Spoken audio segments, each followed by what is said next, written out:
izay Andriamanitra, mila anao izay ampahery, mila anao izay anolon-tsaina, mila anao izay amelombelona anay amin'ny alalan'ny teninao sy ny fanainao masina. Avia mitenena aminay araka ny fombanao, fa voninkiranao izay amin'ny anaran'i Jesoa Kristy. Genesis toko 4 andininy pasifika hatramin'ny 15 no isy niavatra ny Tompo ho antsika riavana ho aminareo hatrany amin'ny Tompo. Manavitra antsika amin'ny zava-dratsy maro ny fahatsorako. Zany ndray no ahevitra mpadiantsika ny manavitra antsika amin'ny zava-dratsy maro ny fahatsorako. Zany fahatsorako zany dia tena toetra ambony izay omena Andriamanitra antsika rehefa mandray ny fanahy masina isika. Io ny famantarana anankiray hoe efa miala amin'Andriamanitra isika, matoa tsy manana an'izany fahatsorako izany intsony. Hitantsika amin'ny tantarany Adama sy Eva eto zany. Famarihana voalohany ary dia zao: satria tsy tsopo Adama dia lasa manana fiainana lavitra n'Andriamanitra. Lasa manana fiainana lavitra n'Andriamanitra. Anao moa voalaza amin'ny teny 7: nandositra n'Andriamanitra i Adama rehefa hitany fa tsy nahakato ilay tenin'Andriamanitra izy manao hoe aza hinananao ny voavoan'ny saka. Sapa hoe diso izy, tokony hiakady foana izy fa zao aleo mitsinona amin'Andriamanitra. Tsy misy fahatsorako tao anatiny dia naninona? Nandositra n'Andriamanitra. Fiheverana zany dia mandositra n'Andriamanitra izy eo tsy hitan'Andriamanitra.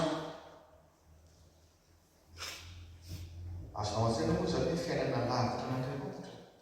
Tonga eto an-tsaiko eto lehilahy Californiana anankiray avy any États-Unis zany. Lehilahy toxicomane, zany hoe tena efa miankin-doha amin'ny rongony, tsy maintsy mitsindrona, tsy maintsy mitsindrona koa.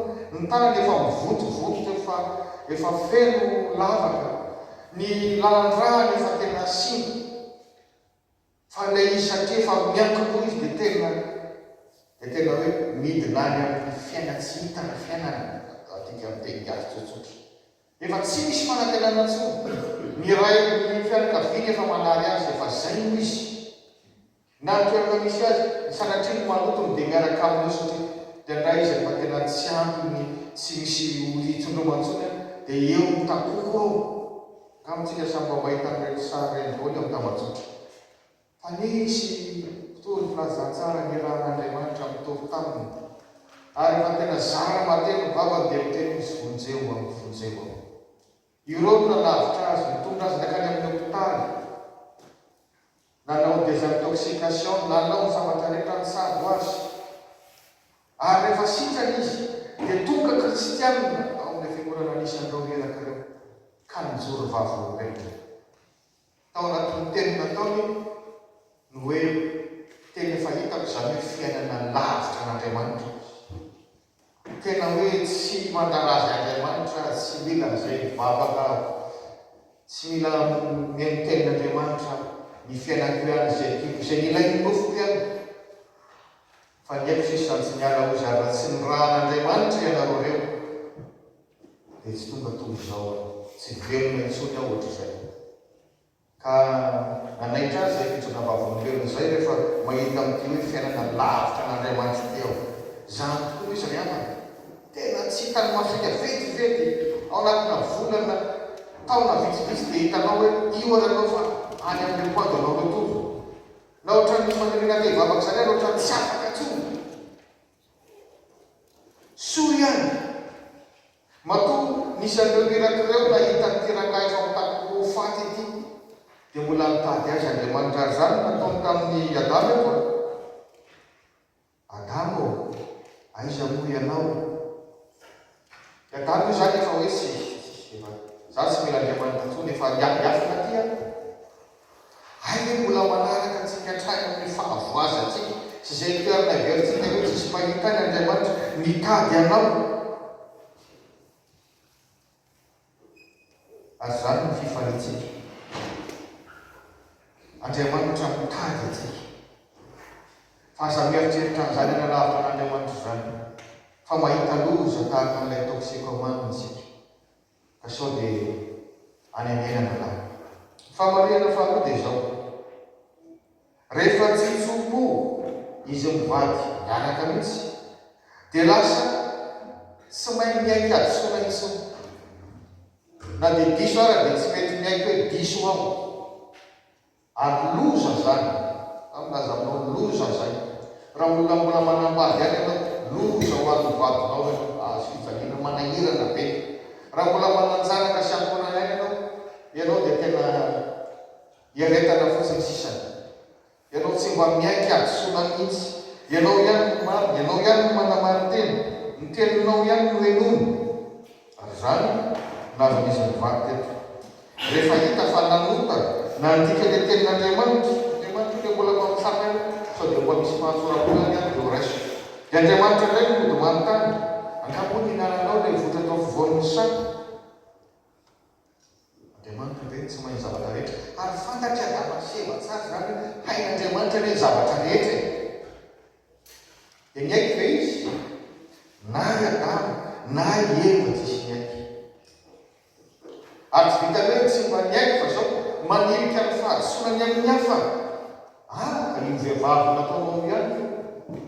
Nahita amin'ilay vehivavy tsy natananao fitenenana. Vao nahita dia nanao déclaration d'amour. Tena taorana avy amin'ny taorana, nofo avy amin'ny nofo ty fa nohony hoe tonga tamin'ny fahadisoana dia io vady aminao any, io no nandeha fampiresaka tamin'ny menarana tany. Azonao moa toetsaina rehefa tonga amin'izany toerana zany sika. Za tsy diso na dia izahana diso. Za tsy iaiky diso. Za tsy hifono. Ary vao maika ampangaiky ny hafa. Zay ny toetsaina. Manimo zay. Ny hafa ihany ny diso. Za tsy mba mety diso mihitsy.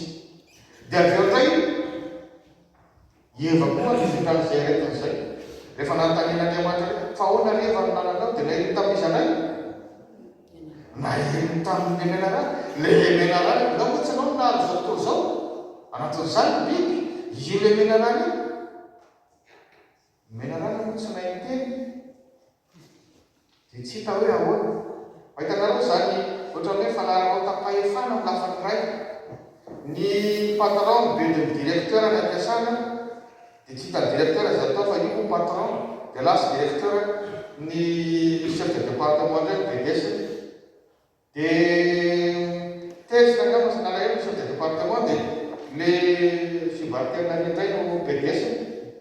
Dia voabedy zany le ray fianakaviana tsy hitantsony zay atao. Tonga ny antrano izy anay bedesiny vatany. Toy ihany le tantara, le vaty izy bedesiny le zanany. Le zanany lamatoa rehefa anina fa izay isan'ny nanao fahefana le zanany vao manana daroany le zanany. Le zanany kely tsy hita sisa zany, sakandray ny voadaka. Azonao moa zay le samy manilika eny amin'izay ananany fahefana. Samy zay zany le aretiny eto. Aloza be ina vokadrany rehetra zany tsy misy fahatsorako. Zay kaly teny tsara, toetra tsara, omena Andriamanitra ny raha tena manay ny fanahy masina zay mitondra anao amin'ny fanetretena. Ka tandreny fa loza be. Angatao amin'Andriamanitra ny mba hanananao zany fahatsorako hoy izany. Sy mba ny fiainatsika. Aza manodika zany hoe mpivady samy tsy manana fahatsorako. Samy tsisy miaiky diso. Mba azonao zany hoe fiainanao an-trano. Fa mifaniriky, ianao. Na ny mody eo an-trano aza mahatama. Satry mody alina be hoe efa reniky iny vao mody eo. Loza rehefa tsy misy fahatsorako. Ary fahokano zany. Fahantsany zany. Mangatao amin'Andriamanitra. Fa zay zany no atao hoe famantarana ny vokatry ny fahotana saty teo amin'izany olombelona. Dia zay hitantsika eo amin'ny Adama sy Eva. Fahatelo sady farany. Satria tsy hitsopo izy mivady dia mioty faharatsy vokatry mioty faharatsy. Ny tena fotony moa zany mahatonga an'ilay hoe very ny fahatsorako dia zao tsy nakato ny tenin'Andriamanitra. dia le hoe aza hinananao ny azo avoan'ny sa ny zavatra rehetra azo hinanatao io anankiray ihany izy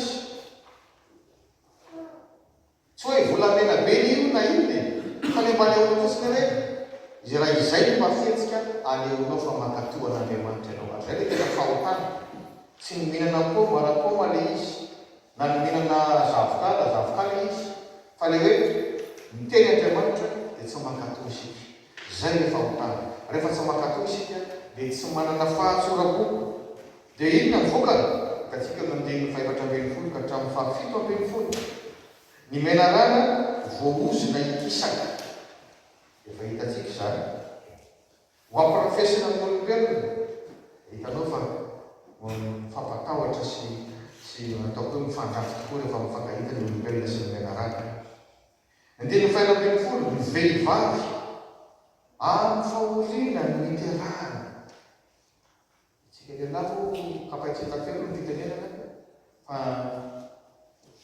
manokanina eo ny vehivavy manahoany zany mety jazy zany mitoery zazy manahoany zany miteraka mafy zany ary ny vadiny mbo napaka azy zany koa dia efa vokatry ny fahotana andiny 720 ho amin'ny lehilahy voaozona amin'ny tany zany hoe manjary zavatra mety ho simba olevina na ny kany ho avy ny fotoana olevina amin'ny fahoriana no hinananao io sika mianakavy tsisy an'izany hoe mora ny amoro zany ny fiainana miasamina foana ny fiainana zao tsika manjary vao mangeran-drasy maizy be dia efa miala ao an-trano miasa sy tapaverina raha tsy efa maizina ndraiky hoe tsy moramora ny mitady vola ho ny artista fa efa vokatry ny fahotana koa zany amilafony ray raha tsy resaka ekonomia fa hoe manjary miasana ny fiainana ary miantsemoan'ny kavanao no hinananao hoy ny andeny 720 sy manaraka manamafy izany zany rehetra zany zany miavana ilazarako hoe rehefa tsy makatoa ny ten'Andriamanitra isika dia misy asara toetra miala tsika ka ny voalohany amin'ireny ny fahatsorako lasa ekako avesatra hoan'ny ampononanao ianao maika koa fa hoe aty am-piangonana misy mba tonga atao fiangonana ihany ianao fa tsy manana fahatsorako mba tonga tokony anaikitra ihany ianao fa tsy manana fahatsorako vao amin'ny fiteny dia fantatra hoe mbola tsy manana fahatsorako na izany ary mila hibebatsika ny foko zany fa tsy manana fanentendena mihitsy raha mba tsy manana ny fahatsorako Jesosy dia nanamafy an'izany ny toroteniny matotoko fahadimy andininy fahavalo sambatra ny madio am-po fa izy mahita an'Andriamanitra hoy ny teny frantsay hoe heureux ceux dont le cœur est pur madio am-po fahatsorako car ils verront Dieu zay ihany tsika vao mahita an'Andriamanitra raha tsika zany dia mbola lehibe avinavina zay ihany ny tena izy zay ihany ny tena marina zay lazaiko ihany ny tena izy reo tsy mahay reo ambany tsy manana fahatsorako tsy ahitan'Andriamanitra na wakati am-piangonana foana azy mahereza riavana fa omen'Andriamanitra toetra tsara mampitsiririta isika rehefa mandray Jesosy Kristy ho tompo sy mpamonjy rehefa mandray ny fanahy masina fa miezaka mankatoa ny tenin'Andriamanitra ho azy rehefa voninahitra. Amen.